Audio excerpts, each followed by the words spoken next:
And if you were an aspiring middle class, upper class, aristocratic individual in this period, you'd better be seen at the dancing schools and their associated academies, which is another matter, what the distinction is between those two. You can ask me later.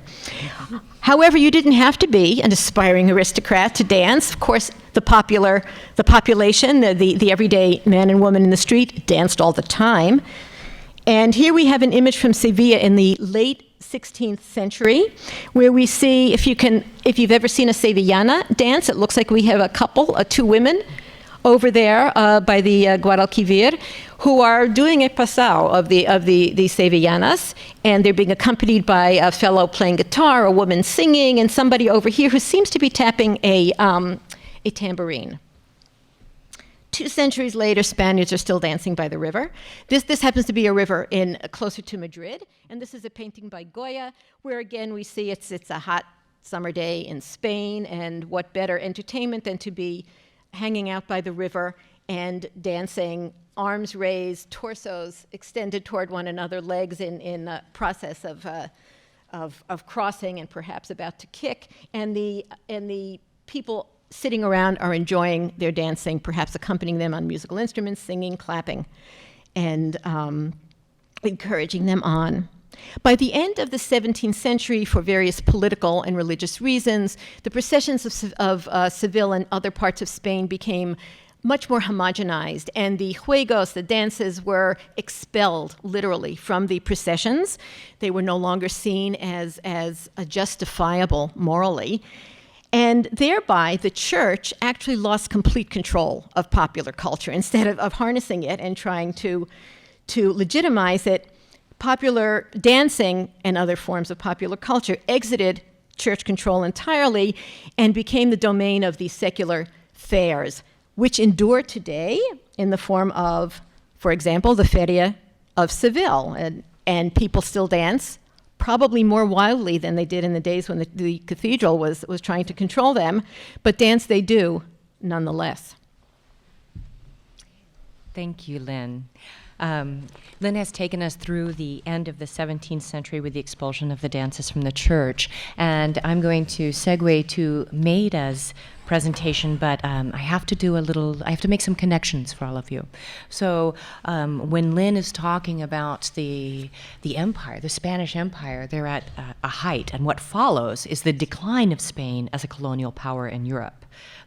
During the 18th century, the Bourbon dynasty replaces the Habsburgs dynasty. They lose all their European territories, and Spain centralizes its many cultures and regions under Catholicism, Castilian Spanish, and Castilian rule, which is key.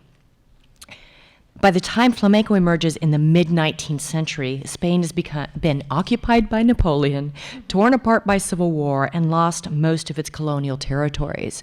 So it has a big fall in terms of its profile with respect to the rest of Europe. And in fact, by the time, from some of the first images of flamenco and gypsy dance that we have from this period come in the form of travel diaries, because Spain had become an exotic destination for European tourists. The most famous of these, of course, oh, thank you. Were the first installments of Prosper Mérimée Carmen in 1845.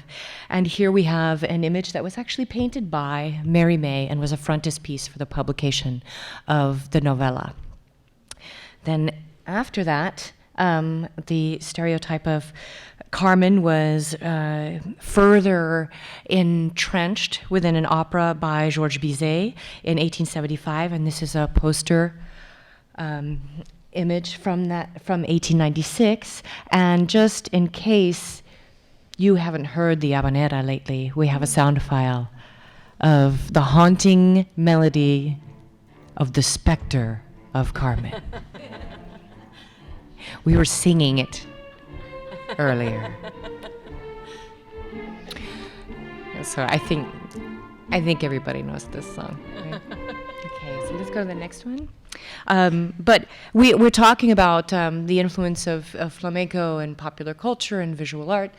John Singer Sargent, an American, paints a very famous painting called El Jaleo here in 1882. This actually resides in Boston, if you want to go and see it. And it's one of the, again, enduring images that we have of flamenco to this day.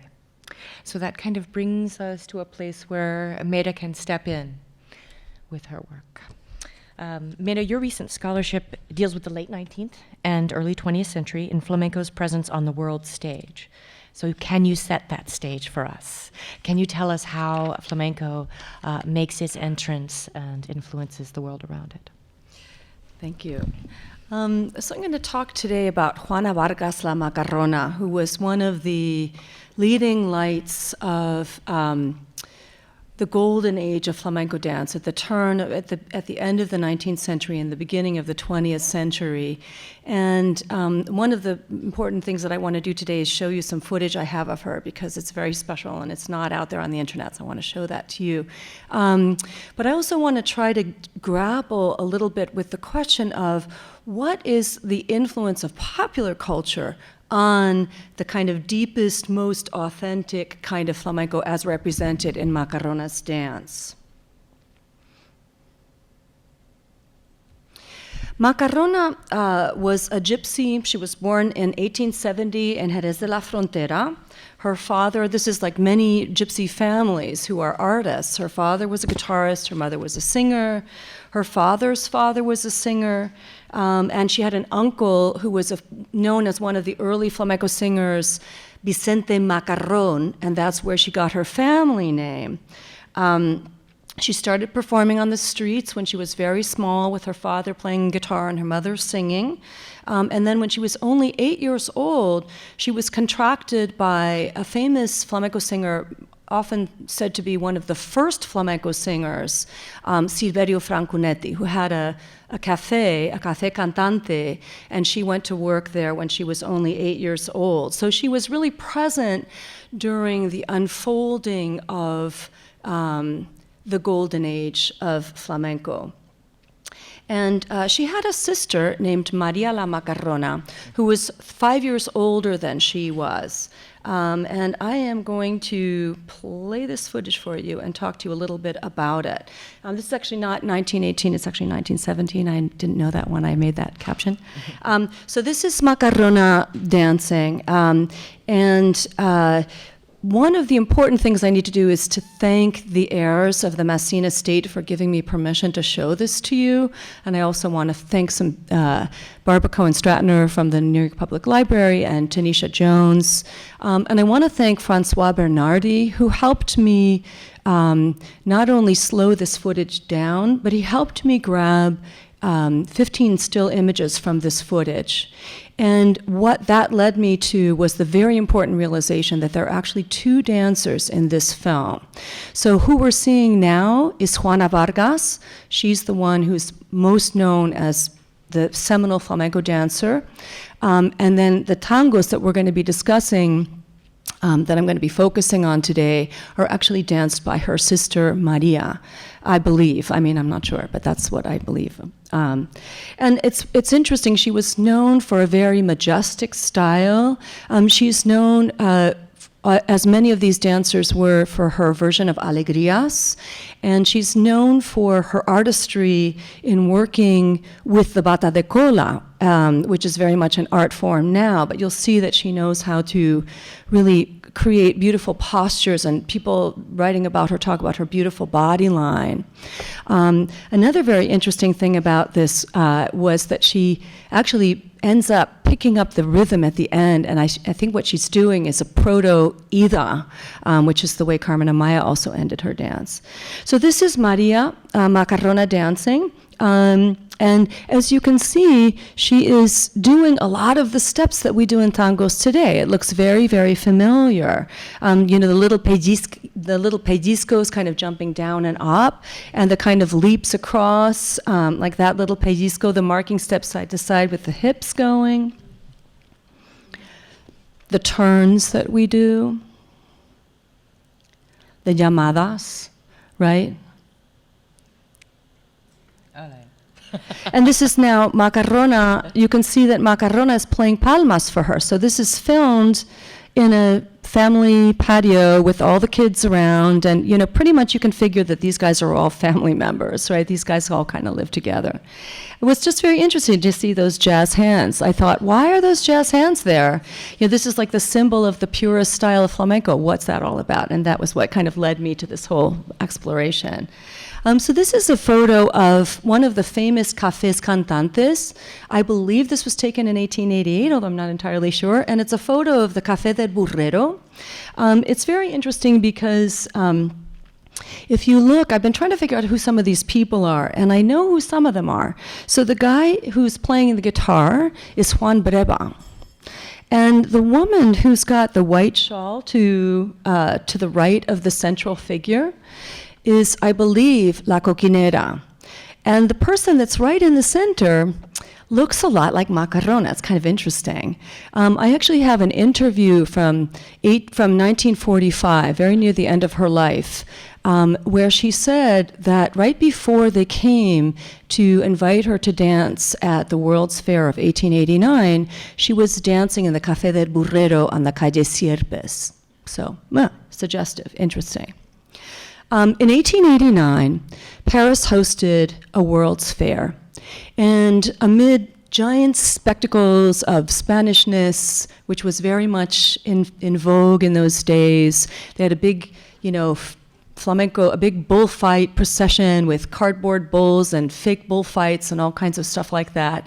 And then in another area of another theater, they had against a backdrop of a country inn, a cuadro that was basically taken from these cafés cantantes, and there Macarona made her Paris debut. So that's one of the moments in time that I want to look at. The next moment in time I want to look at is the time period between 1900 and about 1906. At this time, Paris hosted another World's Fair, and I'll tell you that I have some footage, which I won't be able to show you today, but Maestro Otero, who we'll be seeing in just a little bit, performed with his cuadro at the World's Fair of 1900, and I believe I'm the person that figured out that the Lumiere footage of this flamenco dancers is actually Otero dancing with his cuadro at the World's Fair. So that's a really, really interesting thing to look at, which I can show you sometime if you want. But in 1900, the other person that went to the World's Fair was John Philip Sousa, and he introduced ragtime, which was all the rage in the United States, to Europe.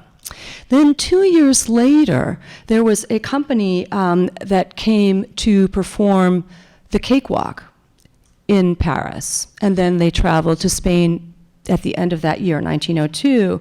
And then in 1905, 1906, painters, modernist painters like Picasso and Matisse and Derain started looking at African masks and reliquaries and formulating an idea about modernism that referenced what they thought of as primitivism, and they had all kinds of ideas about what Africa was. What's interesting for me about that is that Spain, which, as Lynn was just talking about, had this very, very long history of contact with Africa, obviously through Muslim rule in Spain. And also Spain had gone from being a grand imperial power. You saw that map that Lynn showed. Spain controlled a lot of the New World and had this really precipitous fall. So in the 19th century, there's a statement that's imputed to Alexander Dumas, although it probably wasn't actually said by him, that said, Africa begins at the Pyrenees, right? So Spain now is basically, in some ways, considered to be exotic, other, we might even say black. And the other thing that was going on in Spain at this time is that Spain had just lost the last of her colonial empire. So in 1898, Spain lost Cuba.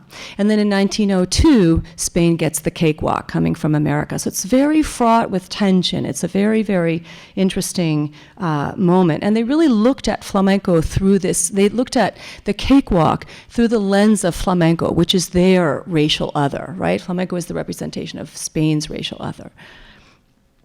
So this is a picture of Leonid Massine, excuse me, I'm like so nervous.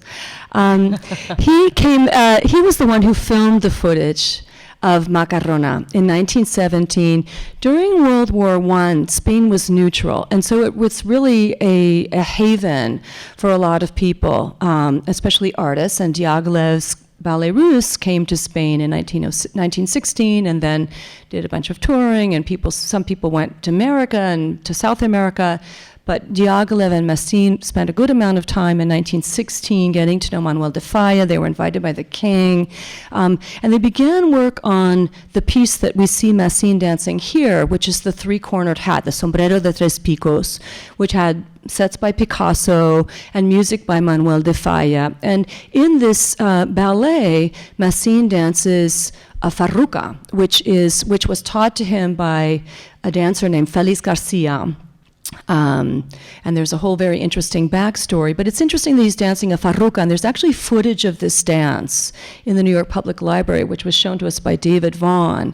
And it's very, very interesting to look at the movement vocabulary, because one of the things it involves is sort of very acrobatic jumps and slides to the floor, which kind of look pretty tappy to me. I don't know. But I want to take us back just a little bit to the 19th century again, because what happened in Spain, as Michelle was mentioning, Napoleon's armies, well, in 1700, the regime changed to a French regime, the Bourbons, and that was a source of a lot of resentment among a lot of Spaniards. And then, of course, at the beginning of the 19th century, Napoleon invaded Spain. That was really a source of a lot of resentment for a lot of Spaniards. And so there was this whole relationship with things French. I mean, French people were very interested in Spain, and they were the ones who had these World's Fairs that were bringing in the Spanish artists. But Spaniards had a very, very complicated reaction to these kind of cultural incursions.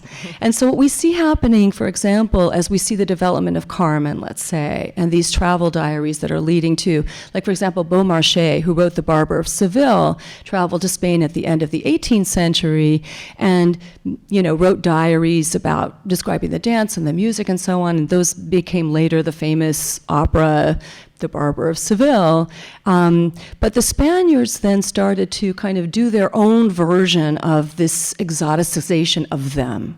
Yeah. And so we start to see Spaniards at the beginning of the 19th century elaborating popular songs. And this is also in the whole spirit of the rise of the spirit of the folk during the 19th century. And they would take popular songs that were perhaps sung by gypsies or working class people in the bars and the taverns of Seville, and they would put them on the stage. And so this is a poster of a song that was sung on the opera stage, actually, in the early 19th century, and then it got incorporated into the repertoire of Silverio Franconetti, who we already met. And then, at the end of the 19th century, Felipe Pedrell, who was a famous musicologist, wrote down Silverio's repertoire and adapted it for piano. So I'm going to just play you a little bit, and you see how complicated this whole thing sounds like.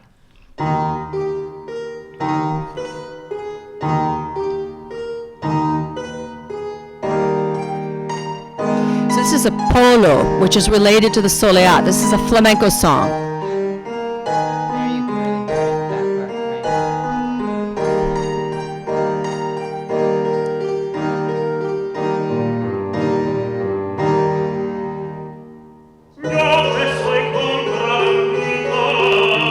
And he's a contrabandista, he's a bandit, he's a mountain bandit. In the 19th century, the American form, a form that was called tangos de negros or tangos americanos.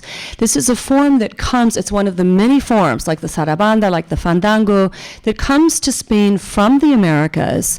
And this form was specifically identified with people of African descent. So there's a little thing here, and what it says is, Señor del Río ejecutara un papel de su parte de gracioso de negro fingido.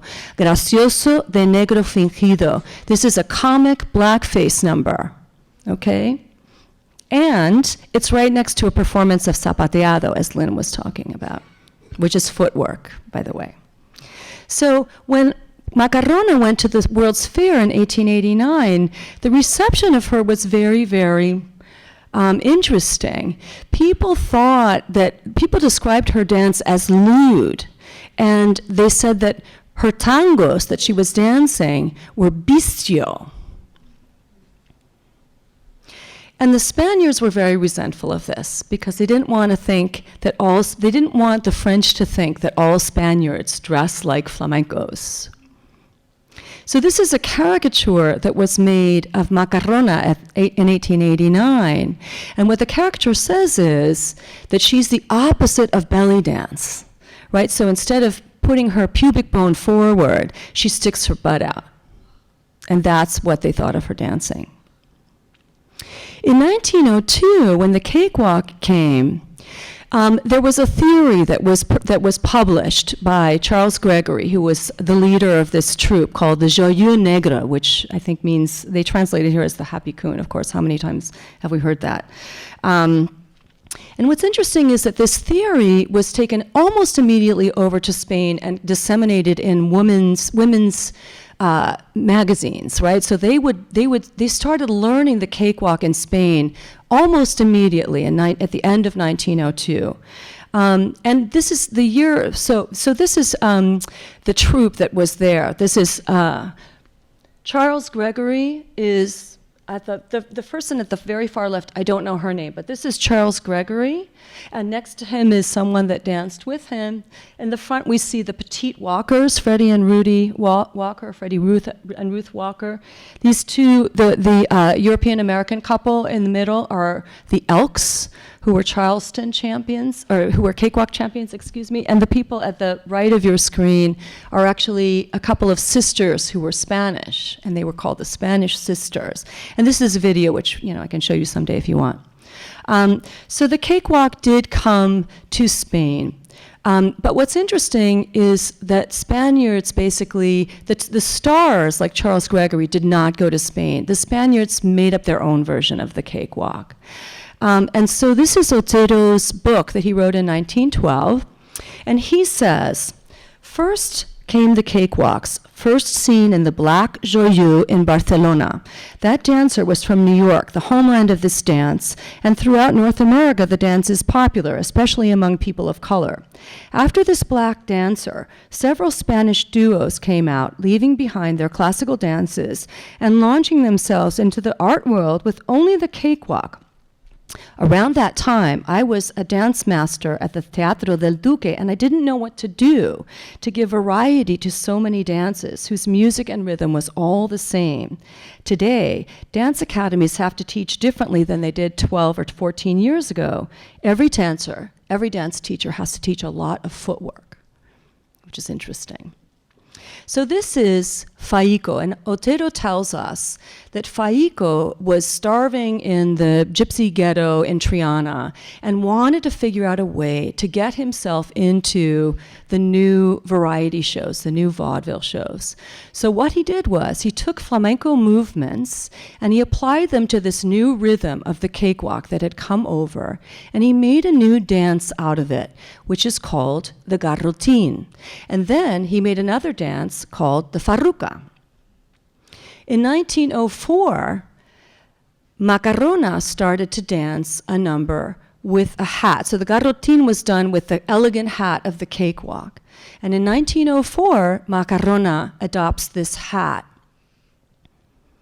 In 1908, Macarona went with Faico to perform in Paris. And they're ruefully described by a Spanish journalist. Faico jumped onto a table and danced a frenzied tango, while Macarona, giving a tap to the brim of her hat and giving a wink to the audience, makes an infernal racket with her hands and feet. An African aristocrat in the audience throws his hat at her feet, exclaiming, "Ole to blondness."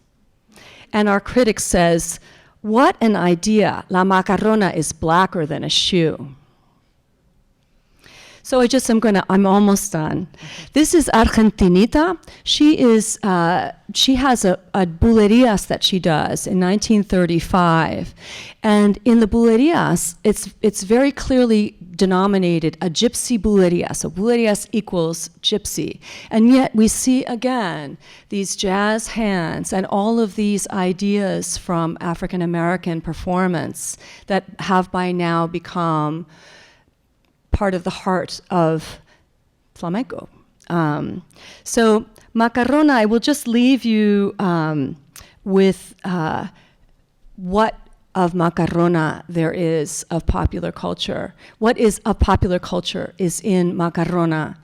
And I think what it is this idea that we all love to talk about, which is duende, right? It's this double-sided communication that, yes, on the one hand, exploits every stereotype that I'm limited to and that engulfs me, but on the other hand, I can say something different in my internal body, and I can lash open the eyes of a poem with one strong gesture. So, thank you very much. Thank you. Sorry, I went too long. No, you got it.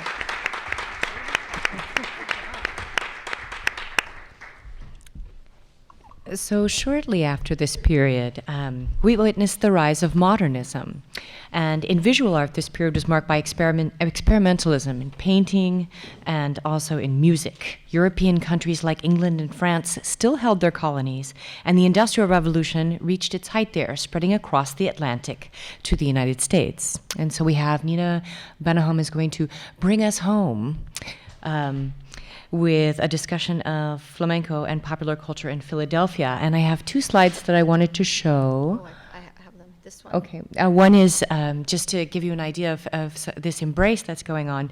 And we also have references to later in the festival, of course, Picasso, his three dancers, where the Cubist ideals are very much at work in the 1920s. And then Philadelphia's own Man Ray, who does a very famous portrait of Vicente Escudero, flamenco dancer, in 1928. And later this week, you're going to see Israel Galvan's work, La Curva, which is a direct reference to a concert that Escudero does in Paris at the Théâtre La Courbe. I hope I probably butchered that French, sorry. In 1924. And is, again, an embrace of all of these dissonant sounds and experimental ideas. So Nina, tell us about how the flamenco Philadelphia scene got established. Okay, we're over time, so I'm going to cut and move fast. We're okay? Well, I want to begin with Rosario Toledo, because I feel that whenever you go to see something, you want to move backwards in time, or at least when I finished my book just now, Carmen and Gypsy Geography, I tried to move inside of the dance and then inside of history, if I could. So I'm just going to read this little thing. I don't know if it's any good, but it helped me to connect her to a history, a civic embrace of flamenco and Spanish dance, which has characterized Philadelphians' relationship to the form, which I find very interesting, dating back to the 18th century. Rosario Toledo is a resistant feminist performance artist whose site-specific dancescapes, part self-exploration, part performed memory, inscribe space with somatic awareness and intellectual rigor. Her dancing bears witness to a long line of experimental, modernist, Spanish and Gypsy dance artists who've come to dance in Philadelphia. And Elba, I really do credit you with seeing this modernist trend that moves backwards actually to La Argentina, Antonio Mercé in 1917, but even further back to minstrel performances at the end of the Revolutionary War. The first Spanish dancers, men, although Lynn has corrected me and said there was one woman, but Spanish men and Irish and British minstrels. I think that's okay. I don't need this. Can you hear me? Am I okay? Yeah, you can have my mic, Can I have your mic? Okay. Is her mic working? It's okay? Okay, cool. So, Oh, you can hear me. Oh, I can't hear it. Okay, I'm deaf. We don't have the monitors. Sorry. Okay. So at the end of the 18th century, minstrels came to dance in Philadelphia. Oftentimes, they came into the harbor of New York, got on a stagecoach, and came down to Philadelphia on their way to Washington, D.C., usually to dance before members of Congress and the president. It was received actually with pomp and circumstance, believe it or not, because they were foreign touring artists. And some of these first fandango artists were seen dancing in blackface, minstrels, and therefore the performance of flamenco was associated with race, with otherizing, and with issues of authenticity. In a city that has been the nation's capital, that has had the first bank, that has had the first major industries, that was the second largest city in America until the early 19th century, which had a vast immigrant working class population. These ideas of a divide between rich and poor, white and black, enfranchised, disenfranchised, did not go unnoticed. And so whether or not these performers meant to be a part of a global conversation about race and art, they were woven into history. And whenever you go to the theater, I believe you share in that history. By the 19th century, we come to, I'll come back to this one, we come to a rather consistent group of women and men, the most famous of which is Fanny Elsler, who is a Viennese Paris Opera ballet star, and so she comes from the ruling elite, if you will. And she, again, she begins at the Park Theater in New York, and she migrates down all the way to Washington to dance before President Van Buren. Congress suspends its sitting, and they drink champagne out of her Escuela Bolera shoes because they're so pleased with her performance. And I don't know what happens after that, but Fanny lived, I know what happened after that. She lived with a woman, Rebecca, who was her business manager, so nothing happened. But at any rate, she comes with the full iconographic trappings of Spanishness, and this becomes an imagination, a material culture that Philadelphians love when she shows up here to dance. It has the petticoats, the many layers of petticoats, the lace, the tight shoes, the white skin, the dark hair, and of course the red flower. She's native. She looks totally like a Spanish Teatro Real de Madrid ballet dancer, Spanish classical dancer. She is a star. She receives a standing ovation, and after 2 years on the road, she leaves. She then is followed by this woman, La Carmencita, who comes for 5 years with a company. Her husband is a conductor. She travels with her own orchestra. She choreographs her own shows. She sues a manager in Philadelphia for using another dancer to impersonate her, even though she'd left the show 2 years before, and she wins. She actually sues 3 managers in America, and nobody actually, it's funny, she continues to make money. Nobody tries to throw her out of town. So here we see a transition from the male minstrel as an embodiment of Spanishness and of Spanish dance, and of the fandango, to the female body, this extraordinary body carriage that bends backwards as if it were to break. It goes against the law of the corset. It must be a special corset, with all of her sensuousness, and of course with erotic desire. We look at her. This comes on the heels of the publication of Carmen, which was a newspaper serial like Downtown Abbey, which appeared in La Revue de Deux Mondes. If you think you cannot wait to get home tonight and watch whatever's on, I can assure you that globally people could not wait to read Prosper Mérimée, very true story about a gypsy woman knifed by her psychotic white Spanish Catholic lover because she wanted to be free. So an association with la liberté, la libertad, with freedom, authenticity, female embodiment, and the form of Spanish classical dance, which slowly, as Mera has said, begins to drop into the feet. So you have a relationship now between the upper carriage and the lower body. Now, I don't know if Philadelphians flocked to study with La Carmencita. She made $1,500 a night in New York City dancing privately for Tuxedo Park private parties. I'm not quite sure that this embrace by wealthy women and the Ashcan school of John Singer Sargent was the same in Philadelphia, although I imagine it was because she came multiple times. So then we come to the 20th century, and we come to Antonia Mercé, who, like Rosario Toledo, was a graduate of the conservatory, but not in Sevilla, where Rosario comes from, but rather in Madrid. Her father was both a musician and teacher, dancing master. Her mother was a musician and an interesting early ethnographer. We didn't call them that then, but she did go and study with gypsy artists in the South, and one of them, the most famous of them, was La Macarona.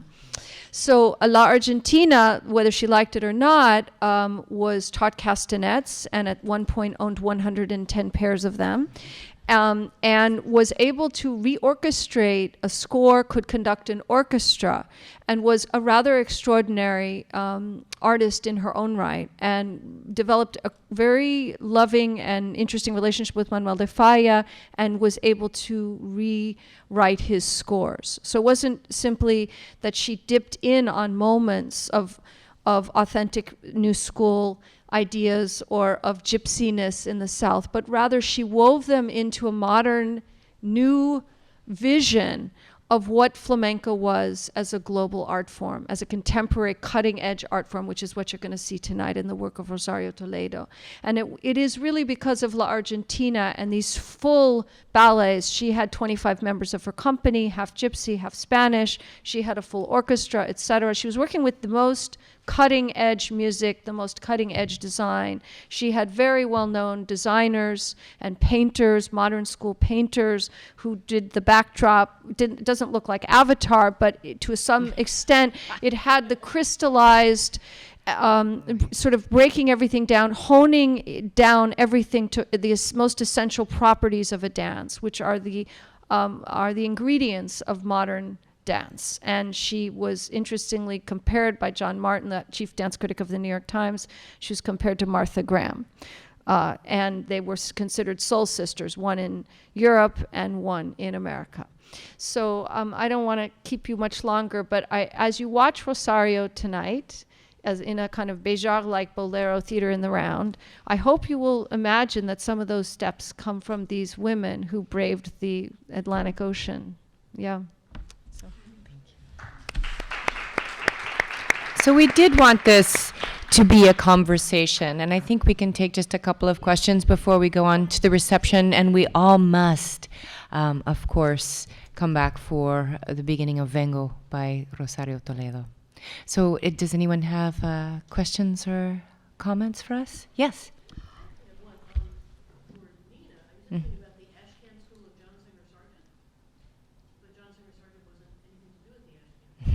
I thought he was an Ashcan artist. No, he was not in the United States. True, but he's Robert Henry and Lux and Blackens were Ashcan. Right. Well, that that is very interesting. And you are Nancy Heller is a wonderful professor of art and art history at the University of the Arts. So I have to bow down to you, but I have, in everything that I've read, seen that he was a member because what he did was he returned from Europe. He wasn't selling well in London. He comes to New York. He goes to see La Carmencita dancing at Niblo's. He sits with Stanford White and William Merritt Chase and Everett Shin, and he paints her in 1890. And it is considered a slice of life. It is considered a piece of of New York City culture, that he's in a late night studio, and here comes this woman disheveled, pissed off that she has to dance for Isabella Stewart Gardner, whom he brings to this party, because she's paying for everything. She says, I'm not Carmen. You're not gonna, buy me off. And she's furious, but she does it for him because clearly he's giving her some money.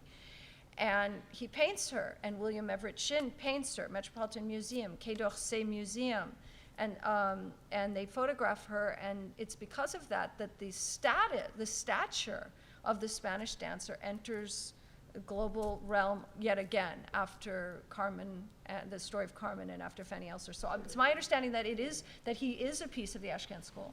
Well, I'd love to see your references just because. Happy to show you. Because the whole point is that the whole point of the Ashcan school is that it was showing street people in New York, not imported women. No, well, that's one. No, but okay. Well, let's argue afterwards. Anyway, but also, could you? I'm sorry, I just didn't. But you helped me make the point for Philadelphia. That's excellent. Okay, but I also just was curious because I don't think I understood. I just wasn't getting it. Sure. Could you just say again? I didn't quite get the connection between male minstrels and Spanish dancers. I'm sorry. They were dancing fandangos blindfolded over 13 eggs, sometimes 15 eggs. Eggs. And what they tried to do was not break them. So it was a vaudeville show. Sometimes it was a lineup, and what was interesting. And they also would dance the French hornpipe and various other dances. It became a kind of museum of dance from around the world. And they I just have to tell you, lasted 3 minutes. my other area of research is early American dance, and John Durang, whose biography I wrote, was born in 1762, was known for doing a fandango over 13 eggs without breaking one. Exactly. Goes back quite a ways. Yes. Who knew? I just want to